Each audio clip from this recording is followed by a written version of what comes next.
Hey everyone, it's OSK. So I was browsing through the YouTubes and I see a brand new Krashy video talking about how Toxicologist and Shadow Step is broken. Oh wait, no, it's this one. We need to talk about balance, free versus easy damage and Spellbreak for Chapter 2. So the reason this video caught my eye, I'm a very analytical guy, almost to a fault, right? I make videos that talk about all the ins and outs of different concepts for Spellbreak meta and how to play optimally, and the information there, for the most part, is complete and correct and all that. So the reason this caught my eye is because I like talking about balance in Spellbreak and what's good and what's not, and I always like to hear from my self-proclaimed good-looking friend Krashy. I look good. When it comes to this, and he made some points that I want to get into and expand upon. So in this video, I'm going to be giving my own 2 cents on some of his points he made in his video, and I'll go over what I think would be healthy additions and subtractions from the game to make it more balanced and fun overall. Now before we get started, if you like what you hear from me today, please feel free to drop a like on the video and subscribe if you'd like to see more Spellbreak content in the future. Now with that out of the way, let's get into this. First and foremost, Krashy calls out the fact that Seth on a recent Office Hours stream revealed that Stoneshaper is getting significant buffs in Chapter 2 and that one other class is getting the same treatment as well. Now, we don't know what these buffs are or what the other class is at all. We don't have that explicit information from anywhere right now, and as Krashy says, we're kind of in the dark on this one. Now, he makes a valid point that a lot of people were surprised that Stoneshaper is getting buffs given how strong it seems in the meta right now. As your resident competitive color caster and analyst for the Spellbreak meta, I'll go on the record and say that Stoneshaper in Spellbreak's current patch is actually the weakest class to run right now. The Stone Gauntlet's primary source of damage is completely grounded, easy to dodge, and so on. The class also lacks any innate horizontal movement tools, which makes it more difficult to approach enemies or disengage if you need to. And of course, Stone Skin is kind of a joke in the grand scheme of things. Now, if you want to know what I think they're going to do with the Stoneshaper class, I think they're going to revert Stone Skin back to its old version before release, to where it still restores 5 armor per shockwave, but the armor you can gain isn't capped at 20. You could theoretically fill your entire armor supply just by slamming the ground over and over. I think that's what they're going to do, or at least something like it. Maybe you increase the max armor cutoff to 50 instead of the full thing instead. That would make the most sense to me, since the class doesn't really need any more damage than it already has, and I don't really see them changing Bedrock at all. At the end of the day, we don't know what they're going to do with everything, but that would make the most sense to me. Now, later on in his video, Krashy talks about easy damage and free damage in Spellbreak and how currently we have plenty of both in the game right now. He says that both of these things have a place in the game, but that in the current meta there are too many things that could be considered free damage, and the easy damage you can get in the game sometimes doesn't require proportional effort to achieve the desired effect that these damage sources provide. Specifically, he references Conduit with potential energy, corrosion on Toxic, Ignite on Pyromancer, Bunny Hop Squall damage on Tempest, Tornado damage, and the 3 problem talents, Focus Mana, Fervor, and Recklessness. Now, first of all, I'm going to rename this concept to free and easy value instead of damage, just to clear things up and make it easier to understand, because he gets into other things that don't necessarily have to do with damage, like talents, Foresight, and Thirsty, so we'll use the word value. One of his comments I think is wrong from a game design perspective, and it's something we currently have too much of in Spellbreak, and that is free value. He thinks that it does have a place in the game, and I would have to disagree.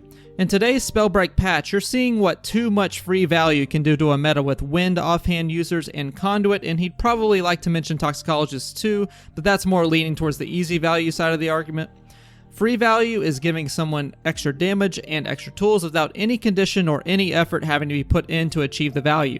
The Fervor talent is the perfect example of this, and no, the investment of 3 talent points to get Fervor does not count. In his words, in order to achieve the value of Fervor, you shoot. It's literally free. For potential energy, you shoot. For corrosion, you shoot. For things like this, I agree, it's free value.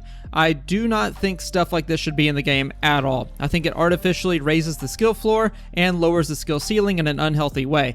In an ideal world, you do something to get something. You shouldn't be just given free value, for free.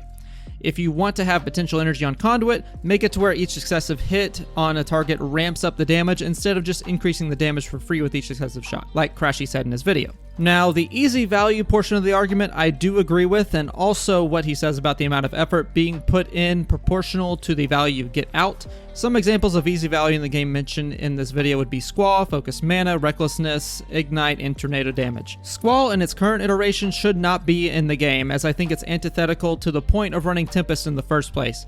Not to mention, all you have to do is jump to get extra damage, which is only the easiest thing in the world to do, and it devalues your Wind Gauntlet for the movement Tempest is designed around. It's kinda silly. It's a prime example of disproportionate easy value. Focus Mana and Recklessness he mentions are sources of free damage, and I would argue it's more easy value than anything. Focus Mana does get extra damage, but for a slight change in your playstyle. You're paying attention to your mana for maximum benefit, maybe shooting a little slower and being more methodical with your playstyle to some extent, so there is a trade-off there. Recklessness is the same, as you do need to put yourself at significant risk to make use of it, so I'd say both of these things are an example of easy value, not free.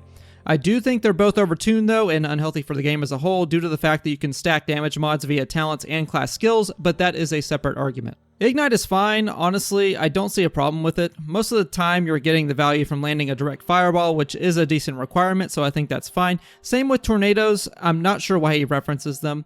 Creating a tornado costs a sorcery charge, which is pretty big in a fight, especially if you're a Tempest, and then the tornado has to eat the spell that you throw at it for a slight cost of mana, which is inconvenient. I think the value that you get out of it matches up well with the conditions you have to meet to create it. And then he goes on to mention great points about Foresight and Thirsty, which I 100% agree with, so I don't have any argument against it. The main thing I want you to take away from this is I disagree with some of the things he said about what is easy value and what is free value and what the respective places are in Spellbreak at large. I don't think free value should be a thing. I think every bit of everything should cost you something in return, and giving out too many good things for free will cause a stale and unfun meta in the long run like we have now. Now, going into the discussion of classes versus offhand gauntlets, Krashy starts an interesting dialogue on the differences in value between an offhand gauntlet and their respective class. He makes a valid point about how Frost, for example, can fit onto just about any class and be extremely valuable, while the Frostborn class doesn't really have that same effect in the grand scheme of things. Part of his argument is he wants the gauntlets of the class you run to have some significant advantage over their offhand counterpart, which is a cool idea. Having something other than class skills to differentiate a class gauntlet from an offhand gauntlet would be a nice thing to have, actually.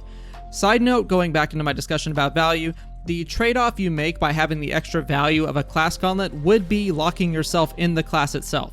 So that would be taken care of as long as the class benefit isn't too big. Krashy's idea in the video, which I heavily disagree with, would be increasing the damage of the main gauntlet by about 15%. I do, however, think it would be cool to explore unique ways to buff gauntlets based on the class chosen. For example, with my line of thinking, maybe if you're playing Frostborn, your Frost Gauntlet could have increased projectile speed on its spell compared to the base offhand. Likewise, as a Tempest, you would love to have more cast speed on the Wind Gauntlet for better movement. Why not get rid of Fervor and give 15% extra cast speed to a Tempest's Wind Gauntlet as a new passive? For Toxicologists, you could keep Corrosion only on the class while decreasing the range on the Gauntlet as a whole like it used to be. Having unique benefits for base gauntlet behavior among classes would be a great addition in my opinion and would help to differentiate between whether or not your gauntlet is a main or offhand. Essentially, you just give each class a separate passive for the gauntlet itself. As a side note, I would also like to see more indication on what class your opponent is running before you have to armor check them. Maybe your class gauntlet would glow brighter than your offhand or have extra effects. Let me know in the comments yes or no if you'd like a visual indicator of whatever class your opponent is running before you actually have to hit them with damage. But anyway, that's going to do it for my response video. I just figured I'd expand on what was already said and put my own thoughts out there, what I agree and disagree with, and maybe some new concepts I'd like to see implemented that I think would put the game in a healthier state.